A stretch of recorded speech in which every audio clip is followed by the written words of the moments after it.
you'll have seen from Jeremy Corbyn's launch of his campaign that he wants to get the conversation away from Brexit, and that's for obvious reasons that the Conservatives offer a clear vision on Brexit, as do Lib Dems, SNP and Greens and so on. Labour's is a little more nuanced, shall we say. Do you think it's nuanced, or because we've been having this conversation recently about the Labour Brexit policy? I mean, I have to say, I think it's quite clear now. It's offering people a second referendum within 6 months between a deal to remain and a deal that the Labour Party have negotiated with the EU. That's pretty straightforward, isn't it?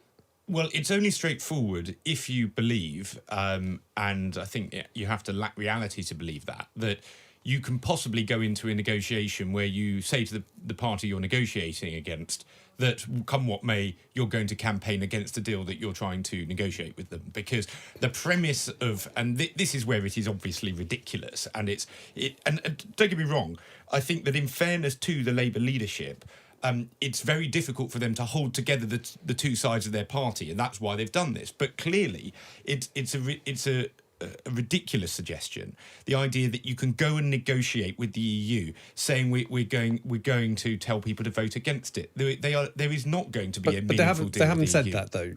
To be fair to the Labour Party, not the Labour position on this. The Labour position being, Labour position being, we'll see what the negotiation comes back as. You have your red lines; they're different to the government's red lines, either to Theresa May or to Boris Johnson. You see what you come back, and then there's a special conference to decide the party position. So it's see what you get out of this.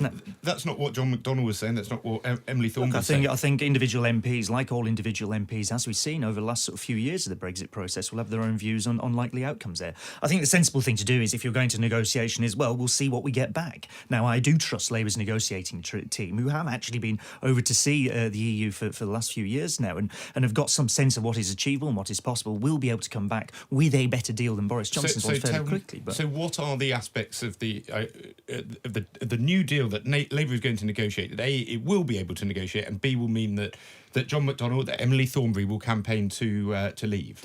Well, I think the new deal would be something like, if you say the red lines are going to shift to saying, look, the first priority is to protect jobs, and then you've got protection of environmental measures and rights at work, then you end up with a deal which is very closely aligned to the single market, possibly even inside the single market. We don't even a customs union. Yeah, and then you put in a customs union as well, and you end up with something that's actually fairly close, economically speaking, to what we have now. And then you see what else you might get out of that. You may well find that you have a different arrangement to the European Court of Justice, or you're not inside the common agricultural policy, you're not inside the common fisheries policy, and these may be desirable things. I mean, Norway has roughly that sort of deal at this point in time. There are clearly a range of options here, and people will assess, and you'll come to a decision on it, and then you present that to the people. And so you think that the EU that wants us to stay, knowing that you... Of course the EU wants us to... Not anymore.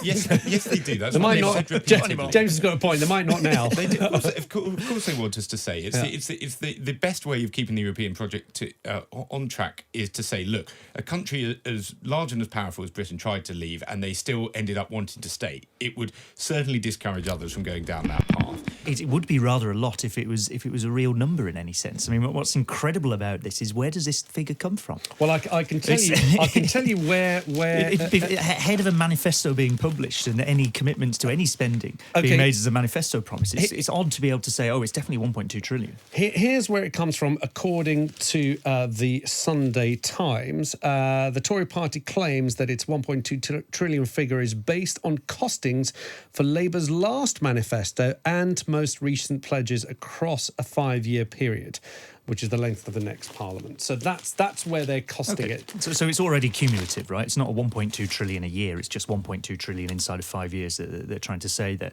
And they're basing it on the last manifesto, which we did actually fully cost, right? Mm-hmm. Which was, 47.8 billion pounds in current spending, day-to-day spending, completely covered by taxes, and then 250 billion pounds over 10 years of capital investment. So if they wanted to just reprint that, which is from the last manifesto, which would be the more honest approach, then they could do. I don't know where they've got the rest of it from. I think it's slightly disgraceful that this is being repeated almost verbatim across various bits of the press without a serious challenge to the figures. It comes in the same week that Sajid Javid was told quite correctly by the head of the civil service that he couldn't get the Treasury itself to put out sort of made-up costings like this, and that is quite correct because it's kind of, we were talking about the Constitution earlier. It's important that we have a neutral civil service in this country, and getting them to campaign for one political party or other is absolutely unacceptable. So instead, we've got this sort of slightly dubious, very large figure on the front pages of some of the more conservative inclined press this morning. I'd dismiss it entirely, frankly. Bobby, is this an attempt from the Conservatives to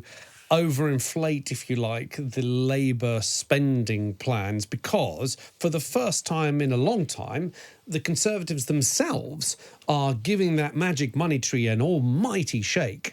They are making some, huge spending commitments. I think Labour so far have committed to spending about 50 or 55 billion per year, whereas the Conservatives are about 25 to 30 billion a year. So they are still spending a lot.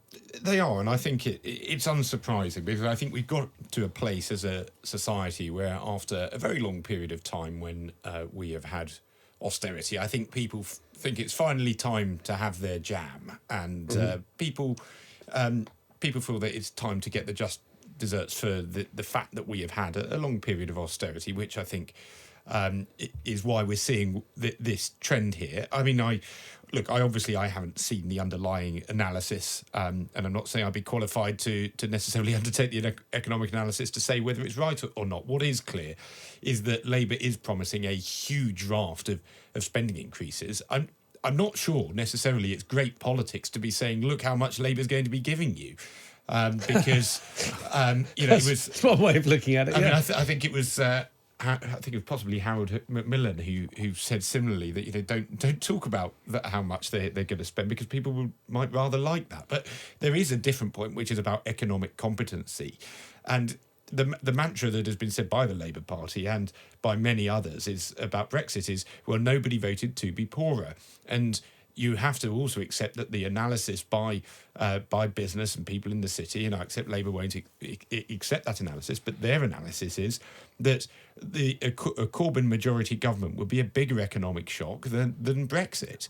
And so there will be a substantially negative impact on the country in terms of economic performance if Jeremy Corbyn is elected. Well, that analysis isn't shared across the city. I mean, if you take, for instance, Citibank, I think it was a few weeks ago, about a month ago, putting out analysis saying, well, actually, if you compare this to some of the Conservative proposals, particularly around Brexit, it's fairly clear where any kind of shock comes from. Now, I accept that, I can just see the city out of the window here. I accept that a lot of people in the City of London aren't going to like all of the Labour programme. It will involve increasing taxes on large corporations. I think there's going to be no secret about that. It will involve some restrictions on what some of our larger financial institutions can do, clamping down on some kinds of speculation, trying to steer this immense engine of finance that we have towards productive investment. That's the critical thing here, by the way. It's not just let's have jam. It's that if you take the last for everybody, it's that if you take the last few years, particularly under austerity, it wasn't austerity for everyone. We weren't all in this together. The 1,000 richest families in the country have seen their wealth double over the period that austerity was here.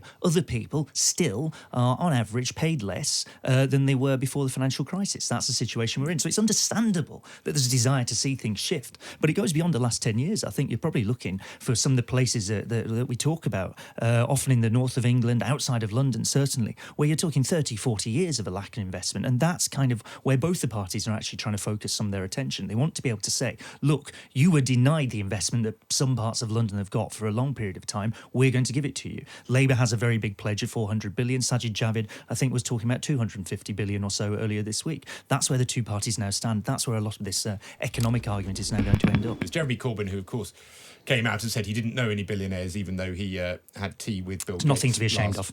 It's untrue because he had tea with Bill Gates last year. The point is that... hang on, Bobby. Having teamed with someone doesn't mean you know them. I mean, I don't think he's on Bill Gates' Christmas card list. I think he was saying that he's not friends with other billionaires. But this is we have a vanishingly small number of billionaires in this country. This is not good. This good. Is, Well, we obviously have one example I here. think one billionaire is one too many, really, isn't it? Well, I think that's quite instructive, isn't it? It's not. We want people to be able to succeed if they create successful. Absolutely agree. How about you let me finish?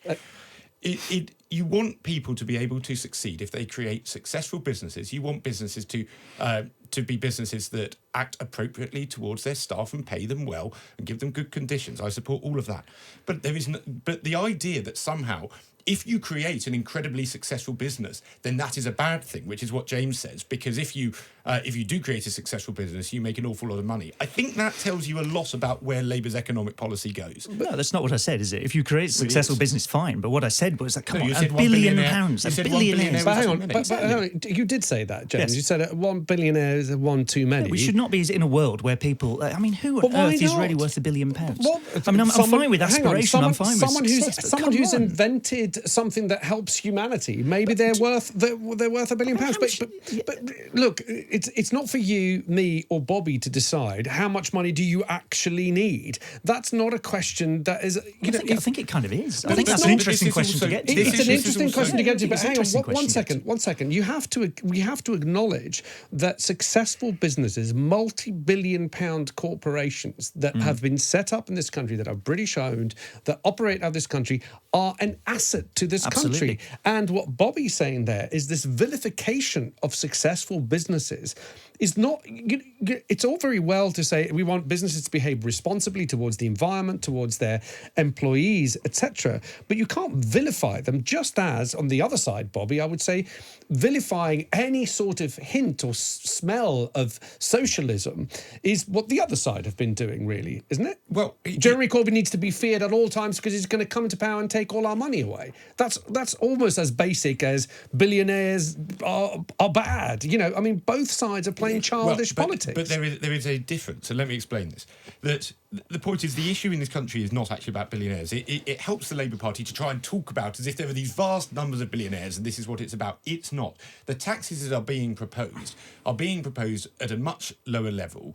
What it's being proposed is that the companies in which our pension funds invest, that therefore provide for people in their retirement, will forcibly have their shares taken away from them at great cost to pensioners, therefore reducing pensioners' incomes. This is the reality of what we're talking about. We're not talking about billionaires. You are talking about the funds that invest for people's retirement. This is why it is so spurious. Because it isn't going to have any impact on the few unicorn companies that make vast amounts of money. What we're talking about is industry. We're talking about the small and medium enterprises, which are the backbone of our economy, which is how most people can, yes, do well, not make billions, but they then employ everybody else. It's about people who, yes, might have particular investments, that those small investments will then do badly. It will affect normal people. That is the issue. Okay, James, quickly before we go to break. Quickly, look, there's this thing about pension funds. Pension funds in this country do not invest in, for example, equity. They don't invest in shares in the stock exchange. Well, tell me how much a pension. Go on, tell me how much a pension fund value is invested in shares in London Stock Exchange right now. In shares in British companies or British pension funds. It's about billions of pounds. 5% of the total value. How much is that? It's 5%. How many? Less. You want to talk about billions, okay? And you want to talk about the figures. How many billions of pounds are invested? The majority, in British the great companies majority. The great majority of pension fund wealth is tied up with government debt, or it is tied up with equities held in the rest of the world. If you're talking, I think what you're referring to here is a plan to make sure that people who work in large companies can share in the success of those companies by having shares, literally shares in those companies, then that is what we're talking about. The mechanism to do that is dilution of shares, as happens every single year when you have a few chief executives who also get their share options, who also get a share dilution. We're simply saying, spread that around a bit, spread the wealth around a bit. It is not the case. It is categorically not the case that pension funds are going to lose out vast sums of money because you are giving shares to people who work in large companies in Britain. This is genuinely an economic myth. Some advertising that the Advertising Standards Authority banned. It was to do with universal credit. Oh, right. It was 6 articles and an online campaign.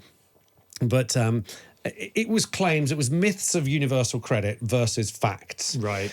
Which the DWP put out there as adverts. These are the myths, but these are the facts. One of the myths was that, you don't get your money for 5 weeks, but actually they say the fact is you can get advanced money, etc., etc. Oh, wow. Now, Advertising Standards Authority said you can't print that because it's inaccurate, it's misleading. Yeah. But here's the irony.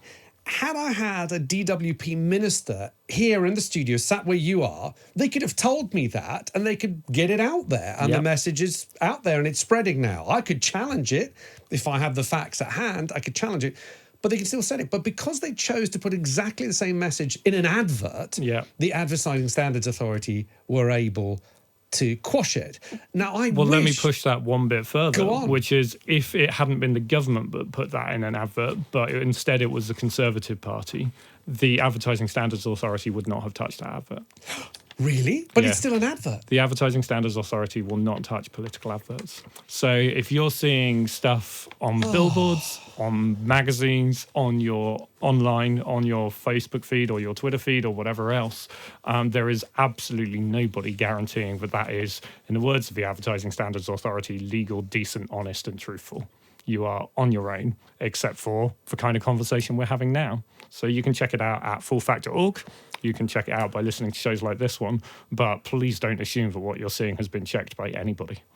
It's just mind-boggling, absolutely mind-boggling that in this day and age we allow political advertising that goes unchecked. Right. And then politicians wonder why people don't trust them.